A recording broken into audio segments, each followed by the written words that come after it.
Le système des collèges publics de l'Ontario atteint 50 ans cette année. Au fur et à mesure que les nombres d'étudiants dans le système augmentent, il y a plus que doublé depuis 1989. Le manque de financement gouvernemental signifie que le nombre de membres du personnel scolaire n'a pas réussi à suivre le rythme. En essayant d'offrir une éducation de qualité à davantage d'étudiants avec moins de financement, les collèges publics se tournent de plus en plus vers l'apprentissage en ligne comme moyen d'étirer leur budget limité. Nous ne parlons pas seulement de quelques programmes.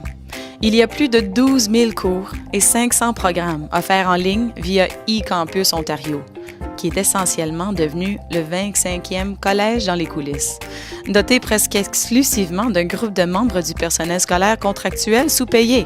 Même les étudiants qui suivent des programmes traditionnels sur le campus trouvent un nombre croissant de cours offerts entièrement en ligne, ou de manière hybride, où certaines heures de classe sont remplacées par un apprentissage en ligne autodirigé.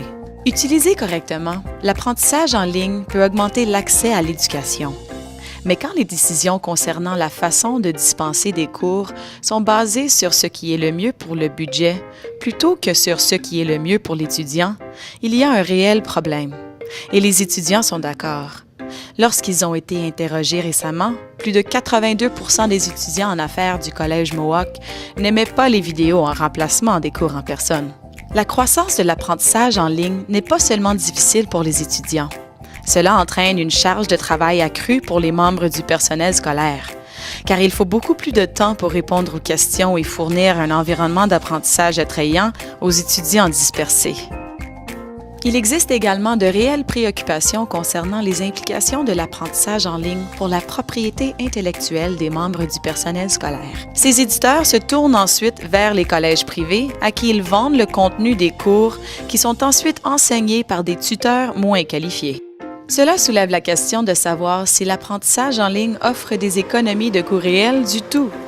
En fait, des recherches récentes suggèrent qu'il est plus probable que l'apprentissage en ligne déplace simplement les ressources publiques loin des étudiants et des membres du personnel scolaire et vers l'administration des collèges et des entreprises privées. Alors que les collèges de l'Ontario atteignent 50 ans, quel avenir souhaitons-nous pour nos étudiants? Souhaitons-nous que la technologie mène à un environnement d'apprentissage peu profond où les salles de classe des collèges tiennent des rangées silencieuses d'étudiants qui regardent des écrans? Ou utiliserons-nous la technologie pour approfondir l'apprentissage traditionnel en s'appuyant sur l'expertise des membres du personnel scolaire pour créer des conditions d'apprentissage qui aident les étudiants à réussir? Quel chemin voudriez-vous que les collèges de l'Ontario prennent?